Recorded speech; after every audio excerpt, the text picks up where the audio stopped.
So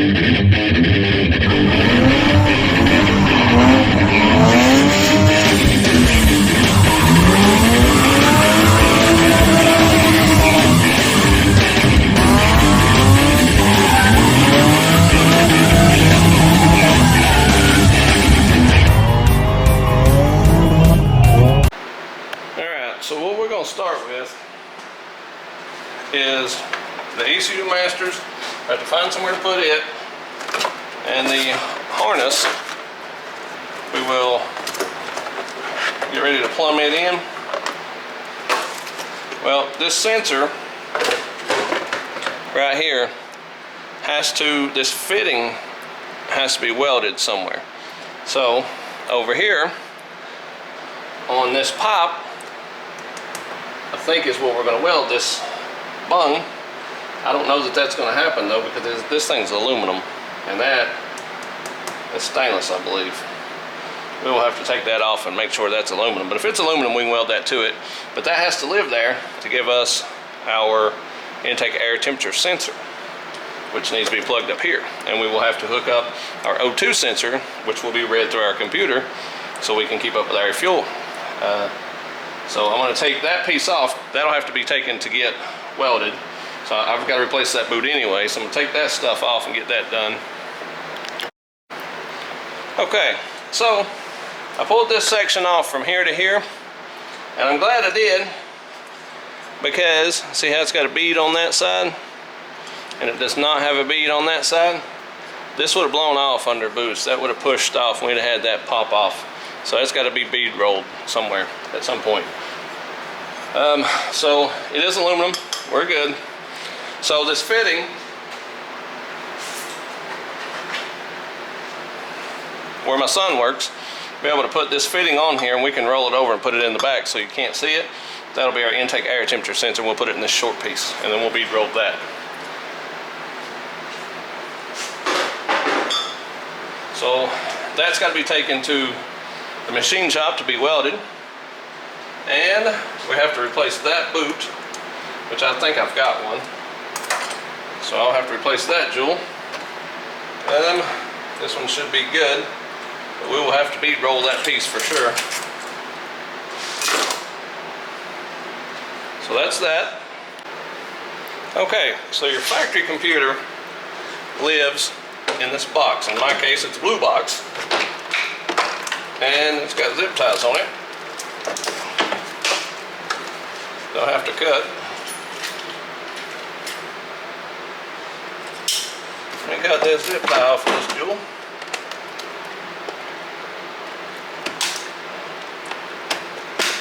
Don't cut everything else.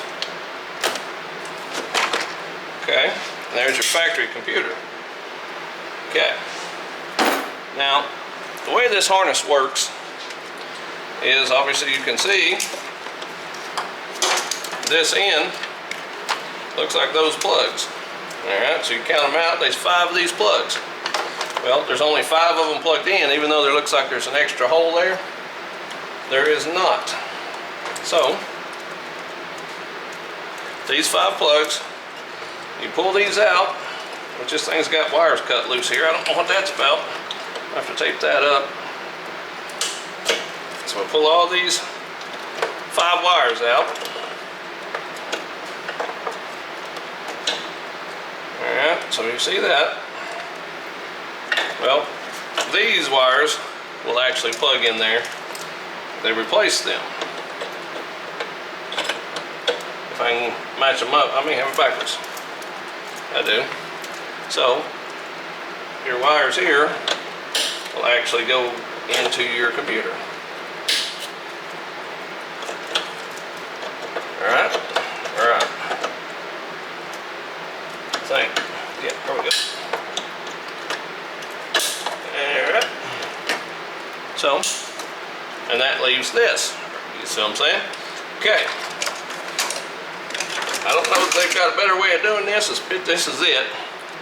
And now, you take your factory ones and you will put them up here.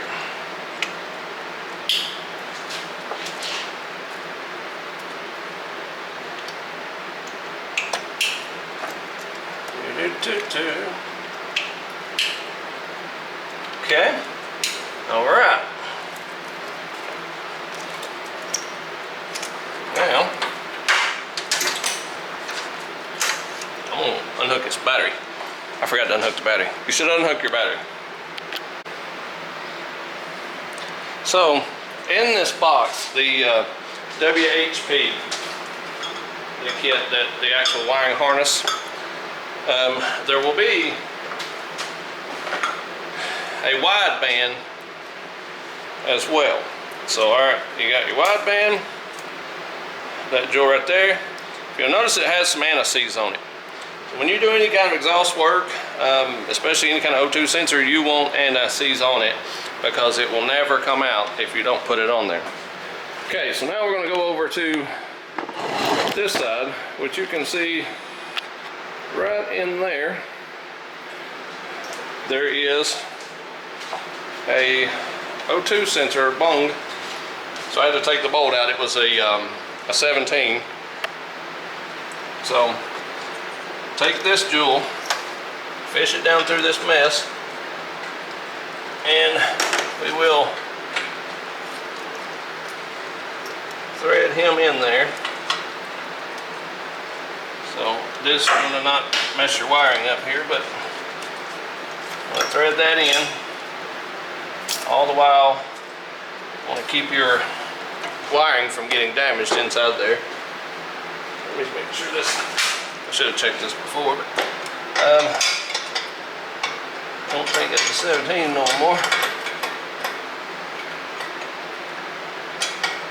That is bigger than a 17.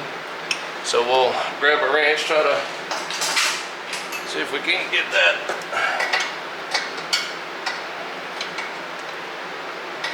It's not 19 either. Well, let me find a bigger wrench and we'll try to get that tightened. Okay, so it ends up being a 7/8. It's the first thing I grabbed, and we will continue to tighten this thing down.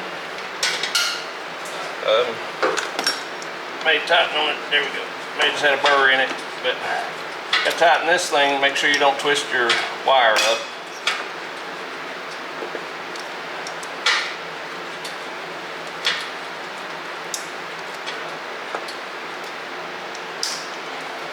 This wire will go back over and plug into the main harness that you're going to be using.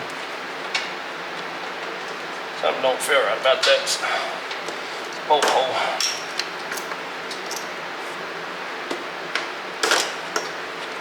Like it. I don't know, but may have a problem out of these threads. I think so. May have to do something with these threads here. Yeah, something doesn't feel right with these threads. I may have to chase these threads real quick. I'll have to pull out a tap and die set and clean them threads up. And let me deal with that, and then we'll go from there. Okay, so we will get this thing tightened. Maybe.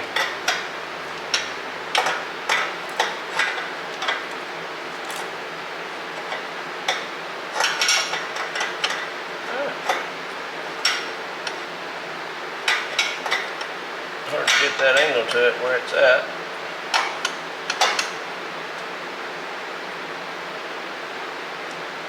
Alright. So, now that gives us this wire here for our,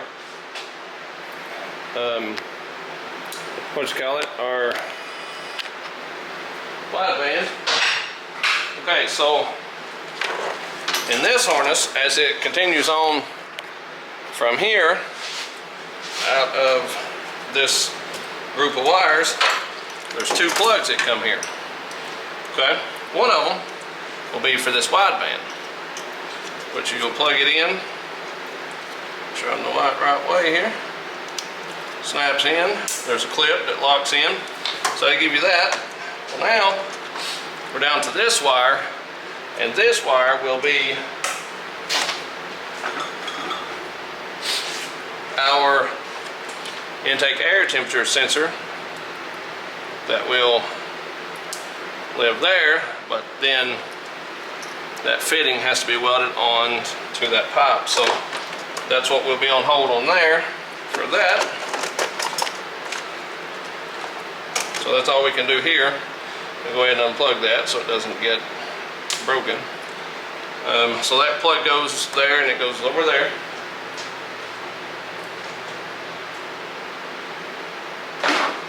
Okay. Now we will open the actual computer.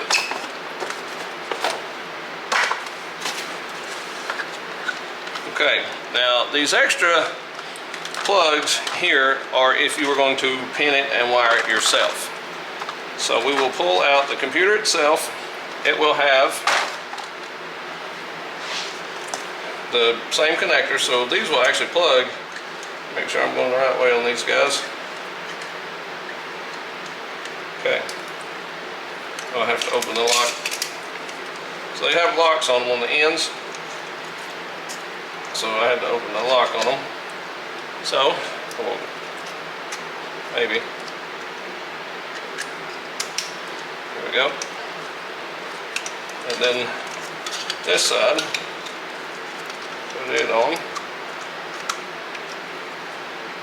And then they lock. So that gives you that. And inside the middle here, there's vacuum port. Well, also with that vacuum port, right below it, or above it, depending on which way you have it flipped, there is a place to hook up your deal to hook to your computer to tune this thing. And there will be a short adapter in here, but you'll have these plugs and you'll also have some connectors in here if you're going to wire this all yourself. So you do have that option. You don't have to buy these kits. You do have the option to wire these yourself. I'm not a wiring guy. So, now that we have this computer, I'm not sure where to actually run this thing just yet.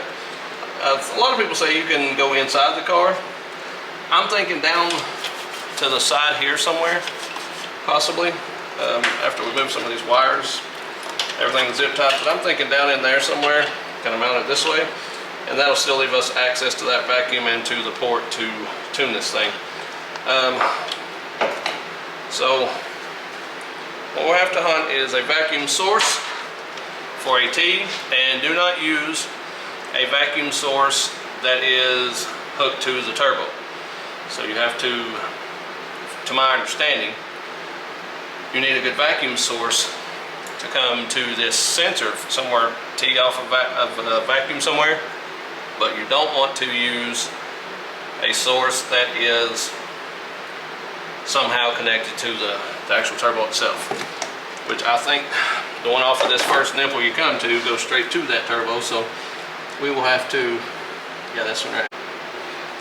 So right here off of this is a vacuum, and it's actually a cap type vacuum, so we'll keep that. I even keep the clamp here. And I'll try to make that vacuum long enough, and I'll leave that vacuum long until I decide where I want the computer itself, and then we'll go from there. I can cut it to fit as I need, but so pretty much what you end up with is the EMU Black hooked to your harness here. You can go fish it wherever you want it. I think that way down the back here's where I'm going to go. You can't go inside, like I said. You have to have your wideband connected. I'll just run it with those wires. And then you have to have your intake air temperature sensor. And keep in mind, we're still going to have to put the injectors in, so I may have to take this intake completely off. I don't know that I've ever changed injectors on these, so I'll probably at least have to take these two pieces out, or possibly just this one if I can take it out of the middle. So I will have to take some loose here to get to the injectors and fuel rail to change those injectors. So that will be a project in itself. I think to get to everything I need, I probably have to pull this So, yeah. But that's the EMU Black, the plug-and-play harness. To me, I like the idea of it, but it's still kind of, I see some ways to hide the wires. I can unhook this setup and the igniter, push it that way, go under it, around, and make it a little better, but still you're going to have, you know, let me get the little pigtail. Still you're going to have all this going on to do something with it. I don't know if you can get all that to go under that cap or wherever you want it to go, but there's a lot of wires that you end up with. It doesn't have to be that long, I don't believe, but at the same time, yeah, that's a lot of wires. I've got some here I've got to tape up still, because I do have the battery unhooked now. But you know, if this was shorter, but I guess if you tie into stuff and you know which wire you're needing, that's good to have these extra wires. But that just seems like, in my mind, like they could do something, maybe shorten that, make that where I can put it all in that box without the hassle of all this.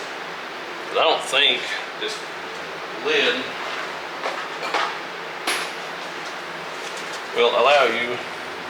You can cut that out, but I don't know that you can shove all them wires back down in there. You know what I mean? That's going to be, afraid to damage some of them wires, or maybe even this block. I don't know. I almost wonder if there's not a better way to do that. And there's one plug here that doesn't have anything in it. I researched it and it's not supposed to, as far as I know. So this third one is blank. This doesn't look like anything actually lives there, which that's blank, but on this side actually has pins. So I don't know, I don't really know what goes in there, or if that's an option that you can add in or something. I really don't know. But that's pretty much how that hooks up. So the only thing would be left is the AT sensor, the vacuum, adding power back into it, hooking my computer up to it, and then setting my, putting my base map in. So that's pretty much what you do under the hood. There's no ground, there's no hot wires. You have to put an AT somewhere. Wideband just screws into your oxygen sensor, add a vacuum, and that's pretty much it. But, alright, here we go. I'm feeling high.